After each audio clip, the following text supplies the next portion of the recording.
নমস্কার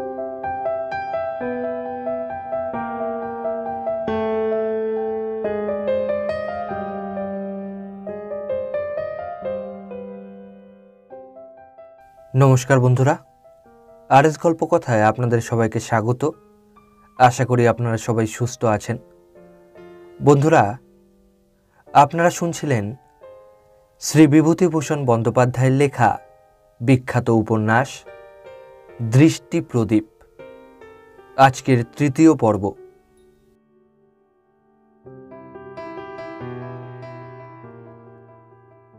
জ্যাঠামশাইদের বাড়ির শালগ্রাম শিলার উপর আমার ভক্তি ছিল না।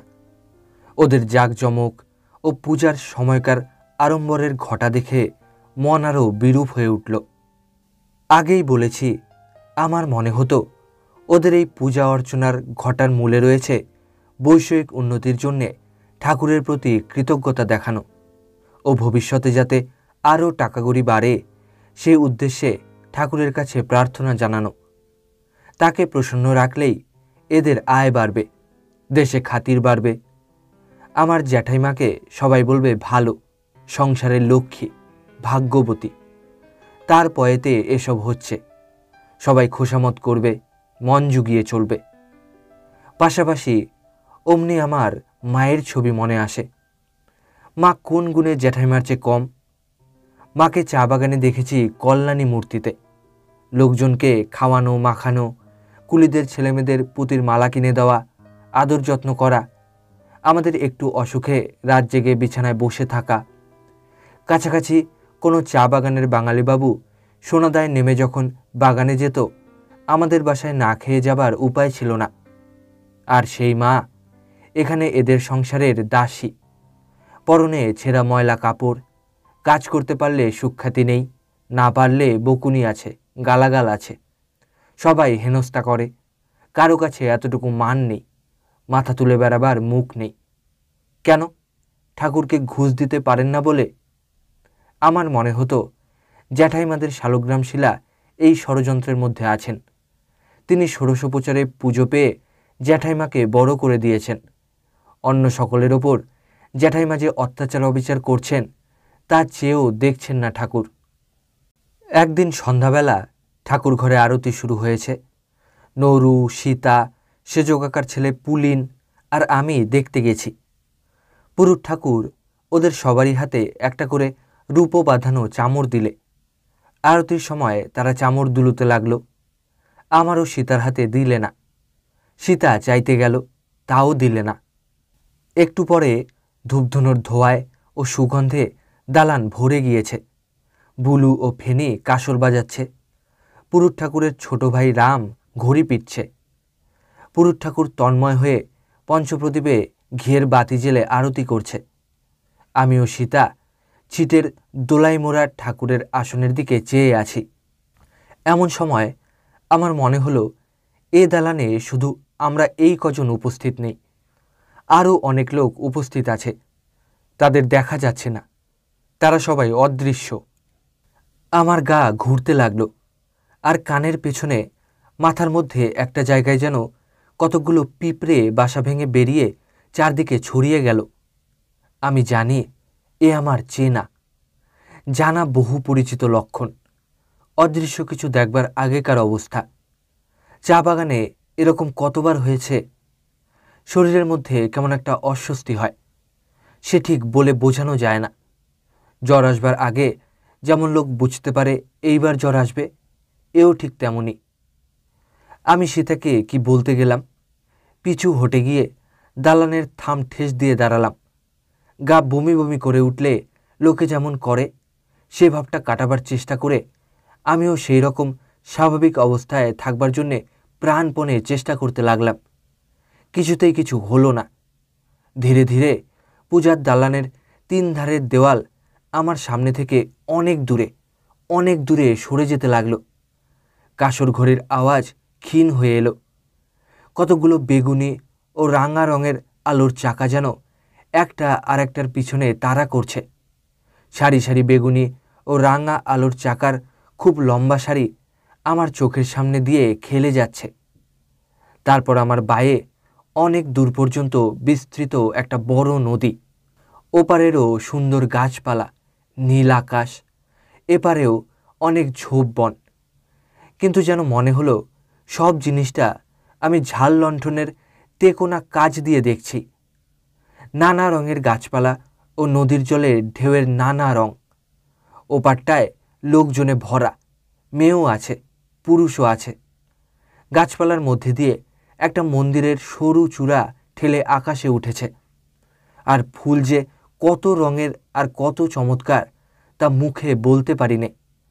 গাছের সারা গুড়ি ভরে যেন রঙিন ও উজ্জ্বল থোকা থোকা ফুল। হঠাৎ সেই নদীর একপাশে জলের ওপর ভাসমান অবস্থায় জ্যাঠামশাইয়ের ঠাকুরঘরটা একটু একটু ফুটে উঠল। তার চারিদিকে নদী, কড়িকাঠের কাছে কাছে সে নদীর ধারের ডাল তার থোকা থোকা ফুলশুদ্ধ হাওয়ায় দুলছে। ওদের সেই দেশটা যেন আমাদের ঠাকুরঘরের চারিপাশ ঘিরে, মধ্যে, ওপরে, নিচে, ডাইনে, বায়ে। আমার মন আনন্দে ভরে গেল, কান্না আসতে চাইল। কি জানি কোন ঠাকুরের ওপর ভক্তিতে। আমার ঘোর কাটল একটা চেঁচামেচির শব্দে। আমায় সবাই মিলে ঠেলছে। সীতা আমার ডান হাত জোর করে ধরে দাঁড়িয়ে আছে। পুরুত ঠাকুর ও পুলিন রেগে আমায় কি বলছে। চেয়ে দেখি আমি ভোগের লুচির থালার অত্যন্ত কাছে পা দিয়ে দাঁড়িয়ে আছি।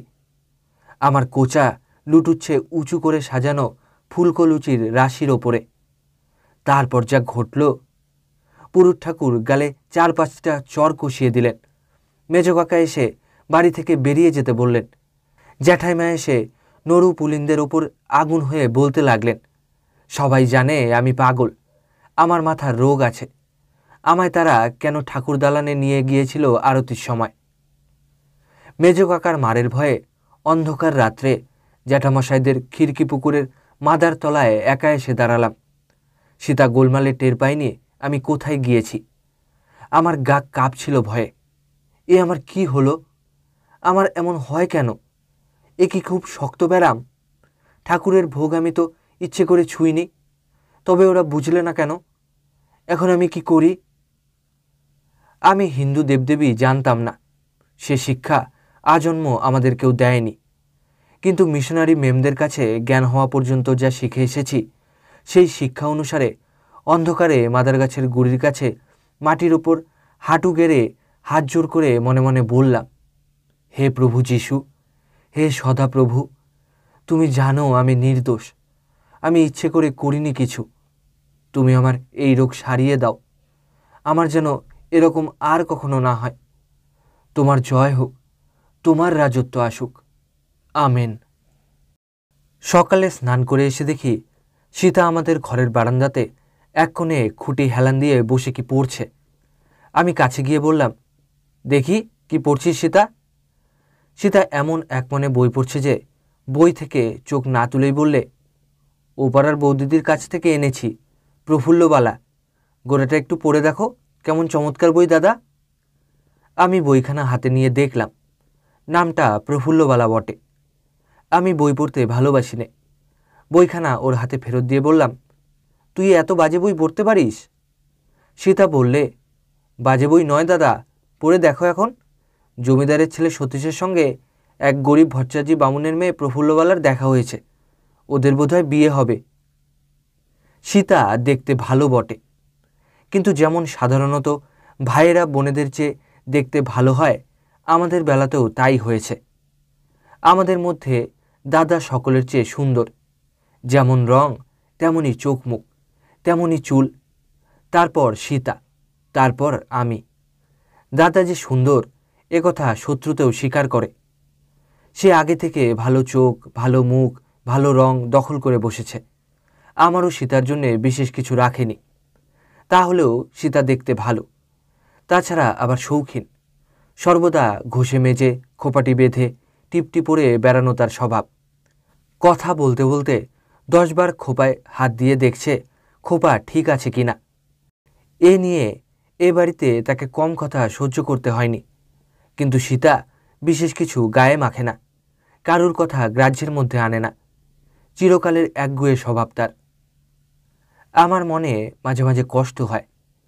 আমাদের তো পয়সা নেই, সীতাকে তেমন ভালো ঘরে বিয়ে দিতে পারবো না। এইসব পাড়া গায়ে আমার জ্যাঠামশাইদের মতো বাড়িতে আমার জ্যাঠাইমার মতো শাশুড়ির হাতে পড়বে। কি দুর্দশাটাই যে ওর হবে। ওর এত বই পড়ার ঝোঁক যে এ পাড়ার ও পাড়ার বৌঝিদের বাক্সে যত বই আছে চেয়ে চিনতে এনে এ সংসারের কঠিন কাজের ফাঁকে ফাঁকে সব পড়ে ফেলে দিয়েছে। জ্যাঠাইমা তো এমনিই বলেন, ওসব অলক্ষণে কাণ্ড বাপু, মেয়ে মানুষের আবার অত বই পড়ার শখ, অত সাজগোজের ঘটা কেন? পড়বে তেমন শাশুড়ির হাতে, ঝাঁটার আগায় বই পড়া ঘুচিয়ে দেবে 3 দিনে। সীতার বুদ্ধি খুব। শত গল্প বলে একখানা বই ও কোথা থেকে এনেছিল। তাতে সোনামুখী ও ছাইমুখী বলে একটা গল্প আছে। সৎমার সংসারে গুণবতী লক্ষ্মী মেয়ে সোনামুখী ঝাঁটালাথি খেয়ে মানুষ হতো। তারপর কোন দেশের রাজকুমারের সঙ্গে তার বিয়ে হয়ে গেল ভগবানের দয়ায়। সীতা দেখি গল্পটার পাতা মুড়ে রেখেছে।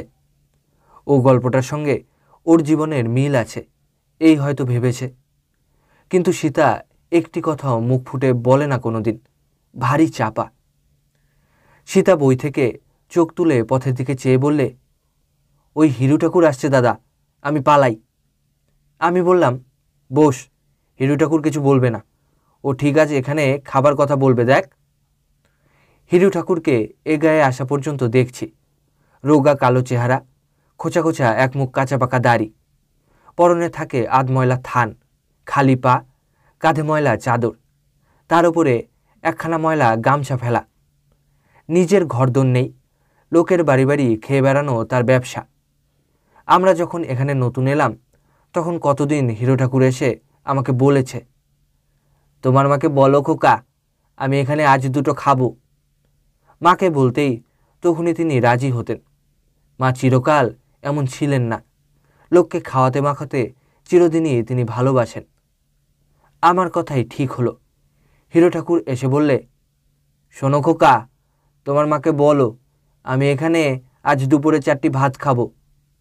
সীতা বই মুখে দিয়ে খিলখিল করে হেসেই খুন। আমি বললাম, হিরু জ্যাঠা, আজকাল তো আমরা আলাদা খাই নে, জ্যাঠামশাইদের বাড়িতে খাই, বাবা মারা গিয়ে পর্যন্ত। আপনি সেজো কাকাকে বলুন গিয়ে, সেজো কাকা কাঁঠালতলায় নাপিতের কাছে দাড়ি কামাচ্ছেন। সেজো কাকা লোক ভালো। হিরু ঠাকুর আশ্বাস পেয়ে আমাদেরই ঘরের বারান্দায় বসল। সীতা উঠে একটা কম্বল পেতে দিলে। হিরু ঠাকুর বললে, তোমার দাদা কোথায়? দাদার সঙ্গে ওর বড় ভাব। হিরু ঠাকুরের গল্প দাদা শুনতে ভালোবাসে। হিরু ঠাকুরের কষ্ট দেখে দাদার দুঃখ খুব। হিরু ঠাকুর না খেতে পেলে দাদা বাড়ি থেকে চাল চুরি করে দিয়ে আসে। এখানে যখন খেতে আসতো তখনই প্রথম দাদার সঙ্গে ওর আলাপ হয়, এই বারান্দায় বসেই। হিরু ঠাকুরের কেউ নেই, একটা ছেলে ছিল, সে নাকি আজ অনেক দিন নিরুদ্দেশ হয়ে গেছে।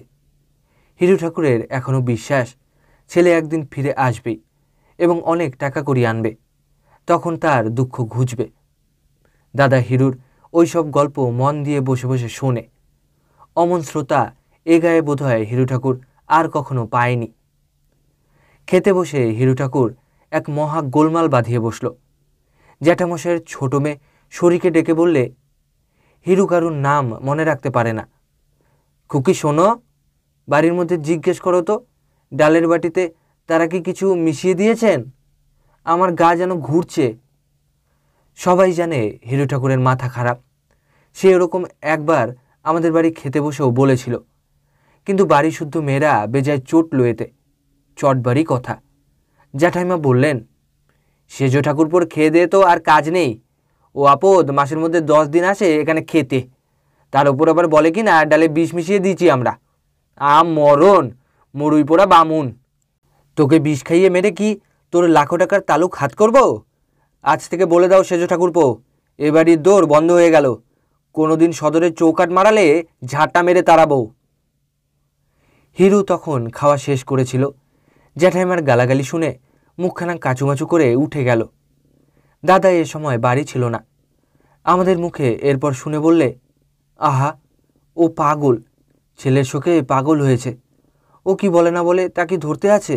ছি, খাবার সময় জ্যাঠাইমার গালমন্দ করা ভালো হয়নি। আহা।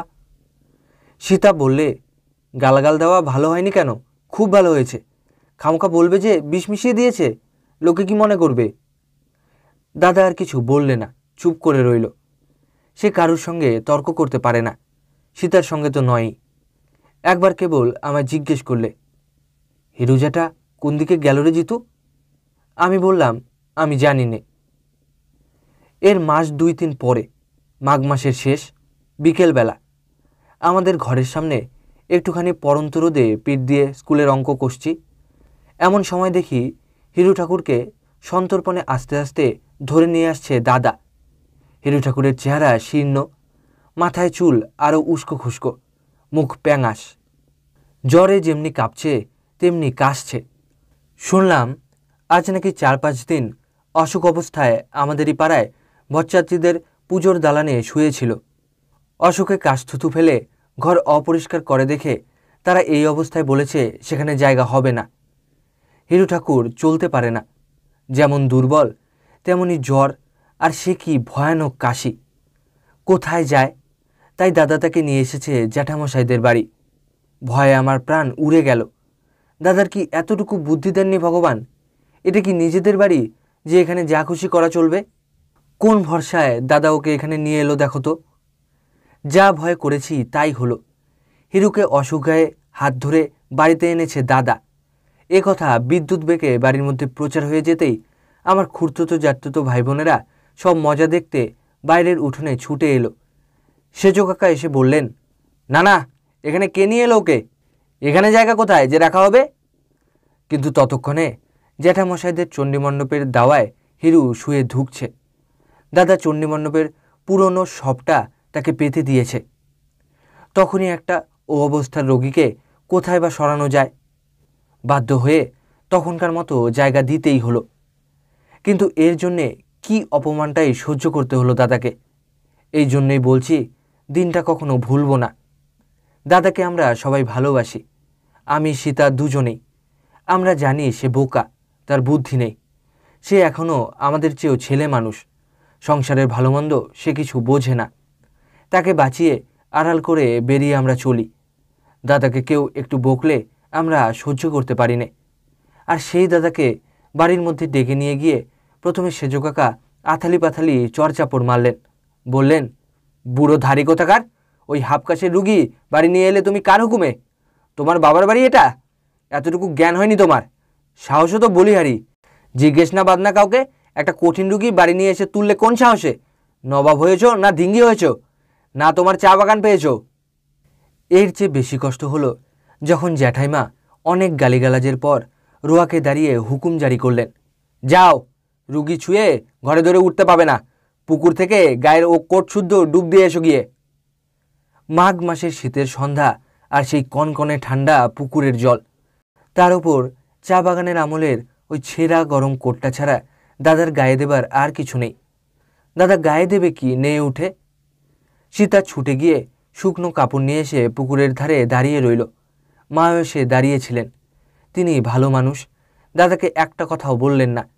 কেবল ঠকঠক করে কাঁপতে কাঁপতে জল থেকে সে যখন উঠে এলো তখন নিজের হাতে গামছা দিয়ে তার মাথা মুছিয়ে দিলেন। সীতা শুকনো কাপড় এগিয়ে দিলে আমি গায়ের কোটটা খুলে পরতে দিলাম। রাত্রে মা সাবু করে দিলেন আমাদের ঘরের উনুনে। দাদা গিয়ে হিরু ঠাকুরকে খাইয়ে এলো। সকালবেলা সেজো কাকা ও জ্যাঠামশাই দত্তদের কাঁঠাল বাগানের ধারে পুরো জমিতে বাড়ির কৃষাণদের দিয়ে খেজুর পাতার একটা কুড়ে বাঁধালেন এবং লোকজন ডাকিয়ে হিরুকে ধরাধরি করে সেখানে নিয়ে গেলেন। দাদা চুপি চুপি এক বাটি সাবু মার কাছ থেকে করে নিয়ে দিয়ে এলো। দিন 2 এই অবস্থায় কাটল। মুখুজ্জে বাড়ির বড় মেয়ে নলিনীদি রাত্রে এক বাটি বার্লি দিয়ে আসতো, আর সকালবেলা যাবার সময় বাটিটা ফিরিয়ে নিয়ে যেত। একদিন রাতে দাদা বললে, চল জিতু, আজ হিরু জ্যাঠার ওখানে রাতে থাকবি? রামগতি কাকা দেখে বলেছে অবস্থা খারাপ। চল, আগুন জ্বালাবো এখন, বড্ড শীত নইলে। রাত 10টার পর আমি ও দাদা দুজনে গেলাম। আমরা যাওয়ার পর নলিনীদি সাবু নিয়ে এলো। বললে, কীরকম আছে রে হিরু কাকা? তারপর সে চলে গেল। নারকলের মালা 2-3টে শিওরের কাছে পাতা, তাতে কাশথুতু ফেলেছে রুগী। আমার গা কেমন বমি বমি করতে লাগলো। আর কি কনকনে ঠান্ডা। খেজুরের পাতার ঝাঁপে কি মাঘ মাসের শীত আটকায়? দত্তদের কাঁঠাল বাগান থেকে শুকনো কাঁঠাল পাতা নিয়ে এসে দাদা আগুন জ্বাললে। একটু পরে দুজনেই ঘুমিয়ে পড়লাম। কত রাত্রে জানি না, আমার মনে হলো হিরু জ্যাঠা আমার সামনে দাঁড়িয়ে আছে। হিরু জ্যাঠা আর কাশছে না, তার রোগ যেন সেরে গিয়েছে। আমার দিকে চেয়ে হেসে বললে, জিতু, আমি বাস বেড়ে যাচ্ছি গঙ্গা নাইতে। আমায় বড় কষ্ট দিয়েছে হরিবল্লভ, অর্থাৎ আমার জ্যাঠামশাই। আমি বলে যাচ্ছি, নির্বংশ হবে, নির্বংশ হবে। তোমরা বাড়ি গিয়ে সৌগে যাও। আমার গা শিউরে উঠল। এত স্পষ্ট কথাগুলো কানে গেল, এত স্পষ্ট হিরু জ্যাঠাকে দেখলাম যে বুঝে উঠতে পারলাম না প্রত্যক্ষ দেখছি না স্বপ্ন দেখছি। ঘুম কিন্তু ভেঙে গিয়েছিল। দাদা দেখি তখনও কুকরি হয়ে শীতে ঘুমুচ্ছে। কাঁঠাল পাতার আগুন নিভে জল হয়ে গিয়েছে। হিরু জ্যাঠা ঘুমুচ্ছে মনে হলো। বাইরে দেখি ভোর হয়ে গিয়েছে। দাদাকে উঠিয়ে নলিনী দিদির বাবা রামগতি মুখুজ্জিকে ডাকিয়ে আনলাম। তিনি এসে দেখেই বললেন, ও তো শেষ হয়ে গিয়েছে। কতক্ষণ হলো? তোরা কি রাত্রে ছিলি নাকি এখানে? হিরু ঠাকুরের মৃত্যুতে চোখের জল এক দাদা ছাড়া বোধহয় আর কেউ ফেলেনি। অনেক দিন পরে শুনেছিলাম হিরু ঠাকুর পৈতৃক কি জমি জমা ও দুখানা আম কাঁঠালের বাগান বন্ধক রেখে জ্যাঠামশাইয়ের কাছে কিছু টাকা ধার করে এবং শেষ পর্যন্ত হিরু ঠাকুর সে টাকা শোধ না করার দরুন জ্যাঠামশাই নালিশ করে নিলামে সব বন্ধকি বিষয়ে নিজেই কিনে নিয়েছে। এরপর হিরু ঠাকুর আপোষে কিছু টাকা দিয়ে সম্পত্তিটা ফিরিয়ে নিতে চেয়েছিল। জ্যাঠামশাই রাজি হননি, কেবল বলেছিলেন, ব্রাহ্মণের ভিটে আমি চাই নে, ওটা তোমায় ফিরিয়ে দিলাম। হিরু তা নেয়নি, বলেছিল সব যে পথে গিয়েছে ও ভিটেও সে পথে যাক। এর কিছুকাল পরেই তার মাথা খারাপ হয়ে যায়। বিষয় বাড়বার সঙ্গে সঙ্গে জ্যাঠামশাইয়ের দান ধ্যান ধর্মানুষ্ঠানও বেড়ে চলেছিল। প্রতি পূর্ণিমায় তাদের ঘরে সত্যনারায়ণের পুজো হয় যে তা নয়, শুধু একটি গরিব ছাত্রকে জ্যাঠাইমা বছরে একটি টাকা দিতেন বই কেনবার জন্যে। শ্রাবণ মাসে তাদের আবাদ থেকে নৌকা আসে নানা জিনিসপত্র বোঝাই হয়ে। বছরের ধান, জ্বালাভরা কই মাছ, বাজরাভরা হাঁসের ডিম, তিল, আখের গুড়, আরও অনেক জিনিস। প্রতি বছরই সেই নৌকায় দুটি একটি হরিণ আসে। ধনধান্যপূর্ণ ডিঙা নিরাপদে দেশে পৌঁছেছে এবং তার জিনিসপত্র নির্বিঘ্নে ভাড়ার ঘরে উঠল। এই আনন্দে তারা প্রতিবার শ্রাবণ মাসে পাঠা বলি দিয়ে মনসা পূজা করতেন ও গ্রামের ব্রাহ্মণ খাওয়াতেন। বৈশাখ মাসে গৃহদেবতা গোপীনাথ জিউর পুজোর পালা পড়ল ওদের।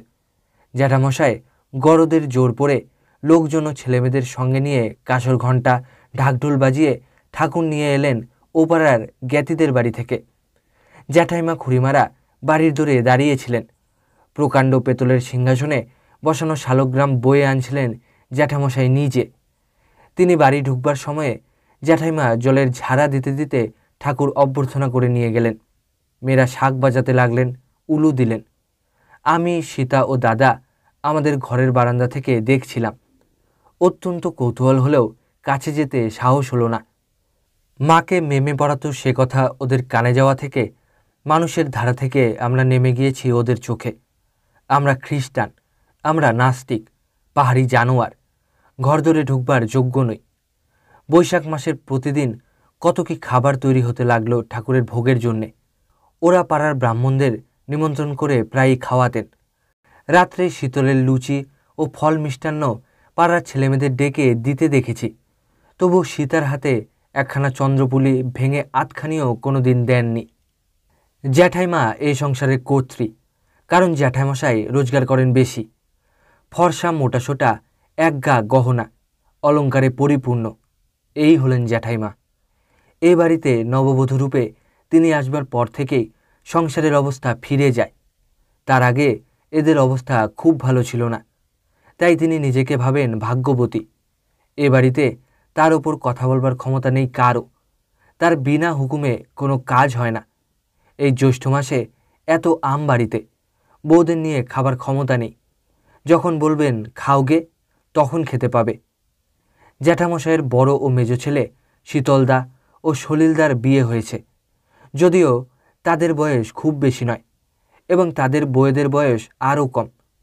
2 ছেলের এই 2 বউ। ও বাড়িতে গলগ্রহ হয়ে আছে এক ভাগ্নে বউ তার ছেলে মেয়ে নিয়ে, আর আমার মা আমাদের নিয়ে। এছাড়া ভুবনের মা আছে, কাকিমারা আছেন। এর মধ্যে এক ছোট কাকিমা বাদে আর সব জ্যাঠাইমার সেবা দাসী। ছোট কাকিমা বাদে এই জন্যে যে তিনি বড় মানুষের মেয়ে, তার ওপর জ্যাঠাইমার প্রভুত্ব বেশি খাটে না।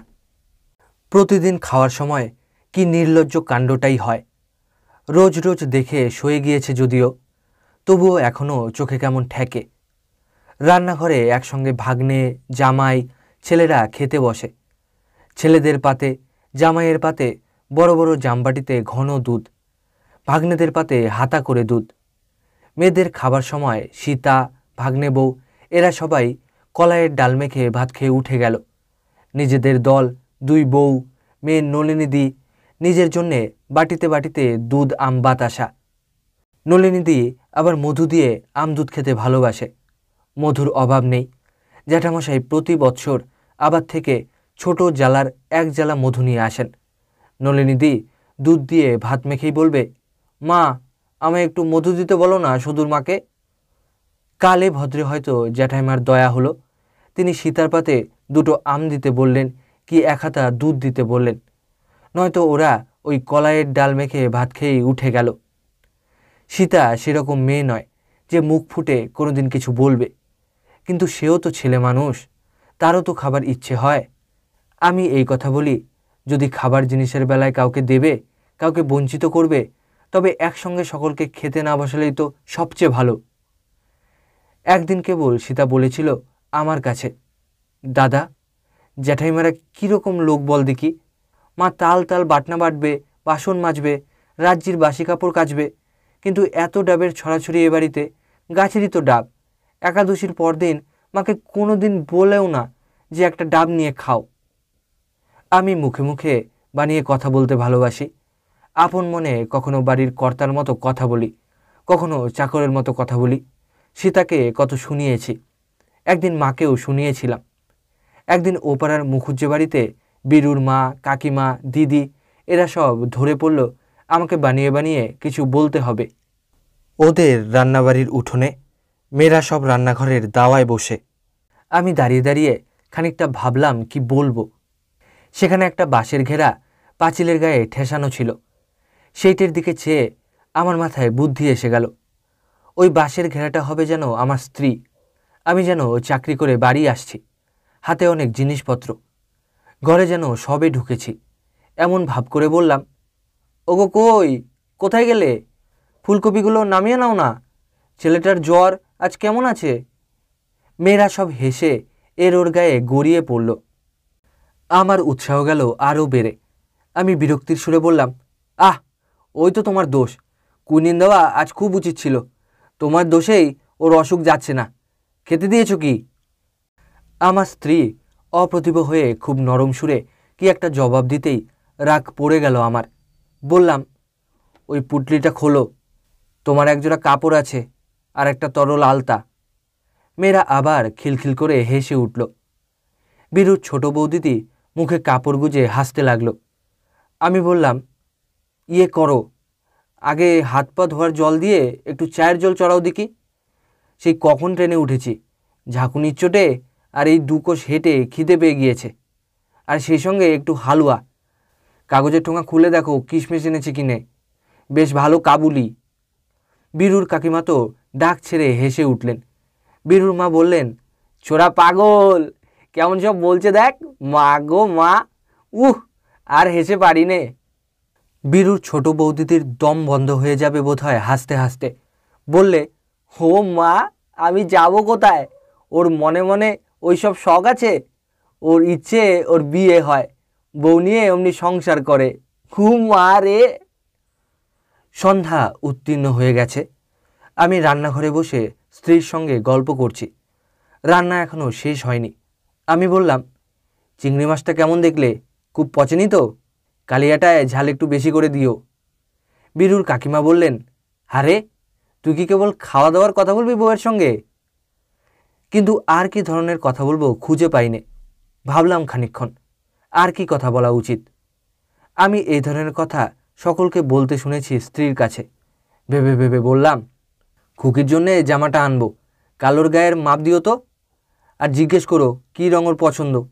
না না, এখন আর ঘুম ভাঙিয়ে জিজ্ঞেস করবার দরকার নেই, ছেলে মানুষ ঘুমুচ্ছে, থাক, কাল সকালেই।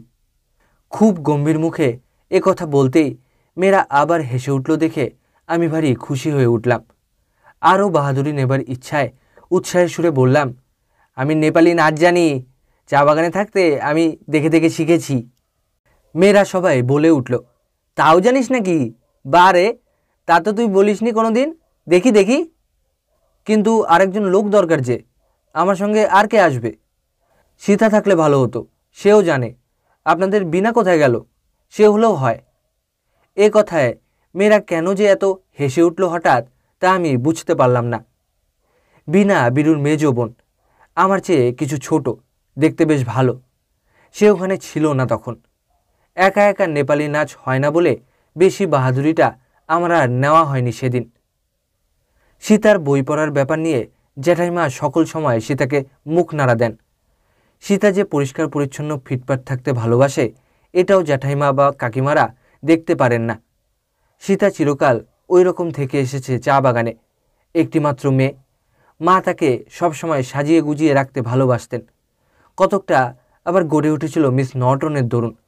মিস নর্টন মাকে পড়াতে এসে নিজের হাতে সীতার চুল আছড়ে দিত, চুলে লাল ফিতে বেঁধে দিত, হাত ও মুখ পরিষ্কার রাখতে শেখাতো। এখানে এসে সীতার দুখানার বেশি তিনখানা কাপড় জোটেনি কোনো সময়, জামা তো নেই। জ্যাঠাইমা বলেন, মেয়ে মানুষের আবার জামা গায়ে কিসের? কিন্তু ওরই মধ্যে সীতা ফর্সা কাপড়খানি পরে থাকে, চুলটি টান টান করে বেঁধে পেছনে গোল খোপা বেঁধে বেড়ায়, কপালে টিপ পরে। এ গায়ের একপাল অসভ্য অপরিষ্কার ছেলেমেয়ের মধ্যে ওকে সম্পূর্ণ অন্য রকমের দেখায়। যে কেউ দেখলেই বলতে পারে ও এ গায়ের নয়, এই অঞ্চলের না, ও সম্পূর্ণ স্বতন্ত্র। দুটো জিনিস সীতা খুব ভালোবাসে ছেলেবেলা থেকে, সাবান আর বই। আর এখানে এসে পর্যন্ত ঠিক ওই দুটো জিনিসই মেলে না। এ বাড়িতে সাবান কেউ ব্যবহার করে না। কাকিমাদের বাক্সে সাবান হয়তো আছে, কিন্তু সে বাক্স সাজানো হিসাবে আছে। যেমন তাদের বাক্সে কাচের পুতুল আছে, চিনেমাটির হরিণ, খোকা পুতুল, উট আছে, তেমনি। তবুও সাবান বরং খুঁজলে মেলে বাড়িতে, কেউ ব্যবহার করুক আর নাই করুক। বই খুঁজলেও মেলে না, দুখানা বই ছাড়া নতুন পাজি আর সত্যনারায়ণের পুঁথি। আমরা তো চা বাগানে থাকতাম, সে তো বাংলাদেশেই নয়, তবুও আমাদের বাক্সে অনেক বাংলা বই ছিল, নানা রকমের ছবিওয়ালা বাংলা বই, যিশুর গল্প, পরিত্রাণের কথা, জবের গল্প, সুবর্ণ বণিকপুত্রের কাহিনী, আরও কত কি। এর মধ্যে মিশনারি মেমেরা অনেক দিয়েছিল। আবার বাবাও কলকাতা থেকে ডাকে আনাতেন। সীতার জন্যে এনে দিয়েছিলেন কঙ্কাবতী, হাতেম তাই, হিতোপদেশের গল্প। আমার জন্যে একখানা ভূগোল পরিচয় বলে বই, আর একখানা ঠাকুরদাদার ঝুলি। আমি গল্পের বই পড়তে তত ভালোবাসি নে। দু তিনটে গল্প পড়ে আমার বইখানা আমি সীতাকে দিয়ে দিয়েছিলাম। আমার ভালো লাগে যীশু খ্রিস্টের কথা পড়তে, পর্বতে যিশুর উপদেশ, যিশুর পুনরুত্থান, অপব্যয়ী পুত্রের প্রত্যাবর্তন, এসব আমার বেশ লাগে। এখানে ওসব বই পাওয়া যায় না বলে পড়ি নে। যিশুর কথা এখানে কেউ বলেও না। একখানা খ্রিস্টের রঙিন ছবি আমার কাছে আছে, মিস নর্টন দিয়েছিল। সেখানা আমার বড় প্রিয়, মাঝে মাঝে বার করে দেখি। হিন্দু দেবতার কোনো মূর্তি আমি দেখিনি। জ্যাঠামশাইয়ের বাড়িতে যা পুজো করেন তা গোল মতো পাথরের নুড়ি। এই গ্রামে দুর্গাপূজা হয় না। ছবিতে দুর্গামূর্তি দেখেছি, ভালো বুঝতে পারি নে। কিন্তু একটা ব্যাপার হয়েছে এর মধ্যে। চৌধুরী পাড়ায় বড় পুকুরের ধারের পাকুর গাছের তলায় কালো পাথরের একটা দেবমূর্তি গাছের গুঁড়িতে ঠেসানো আছে। আমি একদিন দুপুরে পাকুরতলা দিয়ে যাচ্ছি। বাবা তখন বেঁচে আছেন, কিন্তু তার খুব অসুখ। ওই সময় মূর্তিটা আমি প্রথম দেখি। জায়গাটা নির্জন, পাকুর গাছের ডালপালার পিছনে অনেকখানি নীল আকাশ, মেঘের একটা পাহাড় দেখাচ্ছে, ঠিক যেন বরফে মোড়া কাঞ্চনজঙ্ঘা। একটা হাত ভাঙা যদিও, কিন্তু কি সুন্দর যে মুখ মূর্তিটার, কি অপূর্ব গড়ন। আমার হঠাৎ মনে হলো ওই পাথরের মূর্তির পবিত্র মুখের সঙ্গে ক্রুশবিদ্ধ যীশুখ্রিস্টের মুখের মিল আছে। কেউ ছিল না তাই দেখেনি। আমার চোখে জল এলো। আমি এক দৃষ্টিতে মূর্তিটার মুখের দিকে চেয়েই আছি। ভাবলাম জ্যাঠামশাইরা পাথরের নুড়ি পুজো করে কেন? এমন সুন্দর মূর্তির দেবতা কেন নিয়ে গিয়ে পুজো করে না? তারপরে শুনেছি ওই দিঘি খুঁড়বার সময়ে আজ প্রায় 25 বছর আগে মূর্তিটা হাত ভাঙা অবস্থাতেই মাটির তলায় পাওয়া যায়। সীতাকে নিয়ে গিয়ে দেখিয়েছিলাম একবার সীতা জবা, আকন্দ, ঝুমকো ফুলের একছড়া মালা গেঁথে মূর্তির গলায় পরিয়ে দিয়েছিল। অমন সুন্দর দেবতাকে আজ 25 বছর অনাদরে গ্রামের বাইরের পুকুর পাড়ে অমন করে কেন যে ফেলে দিয়েছে এরা। একবার একখানা বই পড়লাম। বইখানার নাম চৈতন্য চরিতামৃত। এক জায়গায় একটি কথা পড়ে আমার ভারী আনন্দ হলো। চৈতন্যদেব ছেলেবেলায় একবার আস্তাকুড়ে এঁটো হাঁড়িকুড়ি যেখানে ফেলে সেখানে গিয়েছিলেন বলে তার মা শচীদেবী খুব বকেন। চৈতন্যদেব বললেন, মা, পৃথিবীর সর্বত্রই ঈশ্বর আছেন, এই আস্তাকুড়েও আছেন। ঈশ্বর যেখানে আছেন সে জায়গা অপবিত্র হবে কি করে? ভাবলাম জ্যাঠাইমার বিরুদ্ধে চমৎকার যুক্তি পেয়েছি ওদের ধর্মের বইয়ে। চৈতন্যদেব অবতার, তারই মুখে। জ্যাঠাইমাকে একদিন বললাম কথাটা। বললাম, জ্যাঠাইমা, আপনি যে বাড়ির পিছনে বাঁশবনে গেলে কি শেওড়া গাছে কাপড় ঠেকলে হাত পা না ধুয়ে কাপড় না ছেড়ে ঘরে ঢুকতে দেন না? চৈতন্য চরিতামৃতে কি লিখেছে জানেন? চৈতন্যদেবের সে কথাটা বলবার সময়ে আনন্দে মন আমার ভরে উঠল। এমন নতুন কথা, এত সুন্দর কথা আমি কখনো শুনিনি। ভাবলাম জ্যাঠাইমা বই পড়েন না বলে এত সুন্দর কথা যে ওদের ধর্মের বইয়ে আছে তা জানেন না। আমার মুখে শুনে জেনে নিশ্চয়ই নিজের ভুল বুঝে খুব অপ্রতিভ হয়ে যাবেন। জ্যাঠাইমা বললেন, তোমাকে আর আমার শাস্ত্র শেখাতে হবে না। 3 কাল গিয়ে 1 কালে ঠেকেছে উনি এসেছেন আমাকে শাস্ত্র শেখাতে। হিঁদুর আচার ব্যবহার তোরা জানবি কোত্থেকে রে, ডেপো ছোড়া? তুই, তোর মা বড় জানে, তোর বাবা বড় জানতো। আমি অবাক হয়ে গেলাম। জ্যাঠাইমা এমন সুন্দর কথা শুনে চটলেন কেন? তাছাড়া আমি নিজে কিছু বলেছি কি? আগ্রহের সুরে বললাম, আমার কথা নয় জ্যাঠাইমা, চৈতন্যদেব বলেছিলেন তার মা শচীদেবীকে। চৈতন্য চরিতামৃতে লেখা আছে, দেখাবো বইখানা? খুব তক্কবাজ হয়েছ, থাক, আর বই দেখাতে হবে না। তোমার কাছে আমি গুরুমন্ত্র নিতে যাচ্ছি নে। এখন যাও আমার সামনে থেকে, আমার কাজ আছে, তোমার তক্ক শুনবার সময় নেই। বারে, তর্কবাজির কি হলো এতে?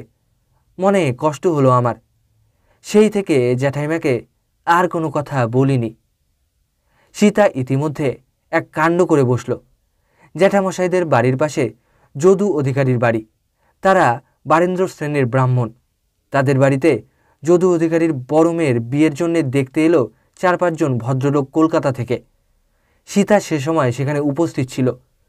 যদু অধিকারীর বাড়ির মেয়েরা তাকে নাকি জিজ্ঞেস করেছে, শোন সীতা, আচ্ছা উমার যদি বিয়ে না হয় ওখানে, তোর বিয়ে দিয়ে যদি দিই, তোর পছন্দ হয় কাকে বলতো? সীতা বুঝতে পারেনি যে তাকে নিয়ে ঠাট্টা করছে। বলেছে নাকি চোখে চশমা কে একজন এসেছিল তাকে। ওরা সে কথা নিয়ে হাসাহাসি করেছে। জ্যাঠাইমার কানেও গিয়েছে কথাটা। জ্যাঠাইমা ও সেজ কাকিমা মিলে সীতাকে বেহায়া, বোকা, বদমাইশ, জ্যাঠামে যা তা বলে গালাগালি আরম্ভ করলেন। আরও এমন কথা সব বললেন যা ওদের মুখ দিয়ে বেরোলো কী করে আমি বুঝতে পারিনি। আমি সীতাকে বকলাম, মাও বকলেন। তুই যাস কেন যেখানে সেখানে? আর না বুঝে যা তা বলিসই বা কেন? এসব জায়গার ধরন তুই কি বুঝিস? সীতার চোখ ছলছল করে উঠল। সে অত শত বোঝেনি। কে জানে ওরা আবার এখানে বলে দেবে। সে মনে যা এসেছে মুখে সত্যি কথাই বলেছে। এ নিয়ে এত কথা উঠবে তা বুঝতেই পারেনি। পৌষ মাসের শেষে আমাদের বাড়ি সরগরম হয়ে উঠল। শুনলাম ওদের গুরুদেব আসবেন বলে চিঠি লিখেছেন। এই গুরুদেবের কথা আমি এদের বাড়িতে এর আগে অনেক শুনেছি। জ্যাঠামশাইয়ের ঘরে তার একটা বড় বাঁধানো ফটোগ্রাফ দেখেছিলাম। গুরুদেব চেয়ারে বসে আছেন। জ্যাঠামশাই ও জ্যাঠাইমা দুজন দুদিকে মাটিতে বসে তার পায়ে পুষ্পাঞ্জলি দিচ্ছেন। অনেক দিন থেকে ছবিখানা দেখে গুরুদেব সম্বন্ধে আমার মনে একটা কৌতূহল হয়েছিল। কী রকম লোক একবার দেখবার বড় ইচ্ছে হতো। স্টেশনে তাকে আনতে লোক গিয়েছিল। একটু বেলা হলে দেখি দাদা এক ভারী মোট বয়ে আগে আগে আসছে। পেছনে ব্যাগ হাতে জ্যাঠামশাইদের কৃষাণ নিমুগওয়ালা। গুরুদেব হেঁটে আসছেন, রং কালো, মাথার সামনের দিকে টাক, গায়ে চাদর, পায়ে চটি। আমার জাততুতো খুঁড়তুতো ভাই বোনেরা দরজার কাছে ভিড় করে দাঁড়িয়েছিল। পায়ের ধুলো নেওয়ার জন্যে তাদের মধ্যে কারাকারি পড়ে গেল। আমি এগিয়েও গেলাম না, পায়ের ধুলোও নিলাম না। জ্যাঠাইমা গুরুদেবের পা নিজের হাতে ধুয়ে আঁচল দিয়ে মুছিয়ে দিলেন। খুড়িমারা বাতাস করতে লাগলেন। ছেলেমেয়েরা তাকে ঘিরে দাঁড়িয়ে রইল। তিনি সেজ খুড়িমাকে জিজ্ঞেস করলেন, বৌমা, ছেলের তোতলামিটা সেরেছে? মেজ কাকার নাম ধরে মেজ খুড়িমাকে বললেন, গোষ্ঠ আজকাল কি বাদার কাছারি থেকে গরমের সময় একদম আসে না? কতদিন আগে এসেছিল বললে? বাড়ির ছেলেমেয়েদের একে ওকে ডেকে মাথায় হাত বুলিয়ে আদর করলেন, দু একটা কথা জিজ্ঞেসও করলেন।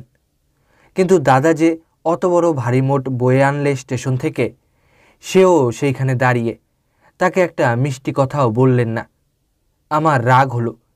তিনি কি ভেবেছেন দাদাবাড়ির চাকর? তাও ভাবা অসম্ভব, এই জন্যে যে ওখানে যতগুলো ছেলেমেয়ে দাঁড়িয়ে ভিড় করে আছে তাদের মধ্যে দাদার রূপ সকলের আগে চোখকে আকৃষ্ট করে। এ গায়ে দাদার মতো রূপবান বালক নেই, শুধু এ বাড়ি তো দূরের কথা। আশা করে দাঁড়িয়ে আছে, একটা ভালো কথাও তো বলতে হয় তার সঙ্গে। গুরুদেবের জন্যে বিকেলে বাড়িতে কত কি খাবার তৈরি হলো। মেজ খুড়িমা, সদুরমা, জ্যাঠাইমা সবাই মিলে ক্ষীরের, নারিকেলের, ছানার কি সব গড়লেন। মাকে এসব কাজে ডাক পড়ে না, কিন্তু দেখে একটু অবাক হলাম সদুরমাকে ওরা এতে ডেকেছেন। মা আর সদুরমার ওপর যত উঞ্চ কাজের ভার এ বাড়ির, সদুরমার অদৃষ্ট ভালো হয়েছে দেখছি। গুরুদেব সন্ধ্যাহ্নিক সেরে বাইরে এলে তাকে যখন খাবার দেওয়া হলো, তখন সেখানে বাড়ির ছেলেমেয়ে সবাই ছিল, আমরাও ছিলাম। কিন্তু হিরণ দিদি ও সেজ কাকিমা সকলকে সেখান থেকে তাড়িয়ে দিলেন। গুরুদেব বললেন, কেন ওদের যেতে বলছো বৌমা? থাক না, ছেলেপিলেরা গোলমাল করেই থাকে। গুরুদেব 3-4 দিন রইলেন। তার জন্যে সকালে বিকালে নিত্য নতুন কি খাওয়া দাওয়ার ব্যবস্থাই যে হলো। পিঠে, পায়েস, সন্দেশ, ছানার পায়েস, ক্ষীরের ছাঁচ, চন্দ্রপুলি, লুচি। তিনি তো খেতে পারতেন না, আমরা বাদে বাড়ির অন্য ছেলেমেয়েরা তার পাতের প্রসাদ পেত। তিনি জলখাবার খেয়ে উঠলে তার রেকাবিতে বা থালায় যা পড়ে থাকতো, কাকিমারা ডেকে ছেলেমেয়েদের দিতেন। আমরা সেখানে থাকতাম না, কারণ প্রথম দিকে ছেলেমেয়েরা সেখানে থাকলে কাকিমা বকতেন। তারপর গুরুদেবের খাওয়া হয়ে গেলে যখন তাদের ডাক পড়তো, তখন বাড়ির ছেলেরা কাছে কাছেই থাকতো বলে তারাই যেত। আমি কারুর পাতের জিনিস খেতে পারি নে, এই জন্যে আমি যেতাম না। ওরা ডেকেও কোনো খাবার জিনিস আমাদের কোনো দিন দিলেন না। কিন্তু মনে মনে আমি হতাশ হলাম। আমি একেবারে যে আশা করিনি তা নয়, ভেবেছিলাম গুরুদেব এলে আমরা সবাই ভালো খাওয়ার ভাগ পাবো কিছু কিছু। সন্ধ্যাবেলা, বেশ শীত পড়েছে। গুরুদেব আমলকি তলায় কাঠের জলচৌকিতে কম্বল পেতে বসে আছেন। পায়ে সবুজ পার বসানো বালাপোষ। ছেলেমেয়েরা সব ঘিরে আছে, যেমন সর্বদাই থাকে। একটু পরে জ্যাঠাইমা, মেজ কাকিমা, সদুরমা, হিরণ দিদি এলেন। গুরুদেবের খুব কাছে আমি কোনো দিন যাইনি। আমি গোয়াল ঘরের কাছে দাঁড়িয়ে আছি। ছেলেমেয়েরা গল্প শুনছে গুরুদেবের কাছে। আমার কিন্তু গল্পের দিকে মন নেই। আমার জানবার জন্যে ভয়ানক কৌতূহল যে গুরুদেব কী ধরনের লোক, তার অত খাতির, যত্ন, আদর এরা কেন করে? তার পায়ে জ্যাঠাইমা ও জ্যাঠামশায় পুষ্পাঞ্জলি দেনই বা কেন? তার ফটো বাঁধিয়েই বা ঘরে রাখা আছে কেন? এসবের দরুন গুরুদেব সম্বন্ধে আমার মনে এমন একটা অদ্ভুত আগ্রহ ও কৌতূহল জন্মে গিয়েছে যে তিনি যেখানেই থাকুন আমি কাছে কাছে আছি সর্বদাই, অথচ খুব নিকটে যাইনে। গুরুদেব মুখে মুখে ধর্মের কথা বলতে লাগলেন। আমি আর একটু এগিয়ে গেলাম ভালো করে শুনবার জন্য। এসব কথা শুনতে আমার বড় ভালো লাগে। একবার কি একটা যোগ উপস্থিত, গঙ্গা স্নানে মহাপুণ্য, সকল পাপ ক্ষয় হয়ে যাবে, স্নান করলেই মুক্তি। পার্বতী শিবকে বললেন, আচ্ছা প্রভু, আজ এই যে লক্ষ লক্ষ লোক কাশীতে স্নান করবে, সকলেই মুক্তি পাবে?